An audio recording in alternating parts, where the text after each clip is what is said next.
चार वाजून गेले बाई, तरी बाई तर झोपेतून उठायचा पत्ता नाही बापा. तरी तर बापा सर्व काम मिस करतो घरातले. तरी इले झोप येते दुपारची, 9 वाजता झोपेतून उठते तरी देऊनच पाहू द्यावास. बाई ओ बाई ओके माय पाय होई सासरू बाप हातावून धावते मले. आणतो का जरासा घोटकभर चहा म्हणून म्हाताऱ्या माणसाला विचार चहा पाणी 4 वाजत आले. ओगे मग पायचा कल्ला आपल्यापेक्षा जास्तच आहे. आणि तिची माय म्हणे म्हणते का तुमचा कल्ला किती आहे इन बाई.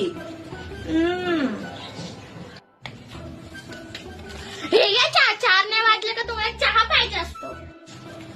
ओगे माय झटका पाणी बाई गेले. आणि काय झालं बाई म्हाताऱ्या माणसाला त्याला घोटकभर चहा, तुला काय झालं एवढा झटका आला हो बाई. झटका ना, मग उद्यापासून मला 1000 रुपये महिना लागत जाईल घरातल्या कामाचा. काय जागी 1000 रुपये महिना तुले कपडा लत्ता मी देतो, तुले नट्या पट्ट्याले मी देतो, तुझ्या दवाखाना मी करतो, तुले मार्केटमध्ये गेली का खर्चाले पैसे मी देतो.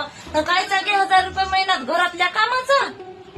हो, मला घरच्या कामाचे पैसे पाहिजे. देतो बाई तुले 1000 रुपये महिना घरच्या कामाचा देतो.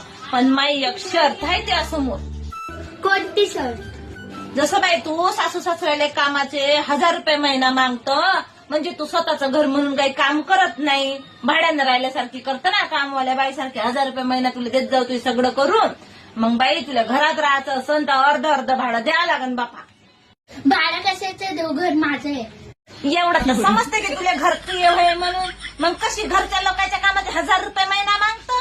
तुम्ही माहिती देते का पोराला 1000 रुपये महिना तुला वागवायचे. तुझं मार तोंडाला जमता असतं तरी आम्ही तुला पथून घेऊन राहिलो. मला शिकून राहिली तसा 1000 रुपये महिना तुला कामाचा देतो. टाक भाडं अर्धा महिन्याचं, अर्ध तू भर अर्ध मी भरतो. देतो तुला 1000 रुपये महिन्याचं भाडं.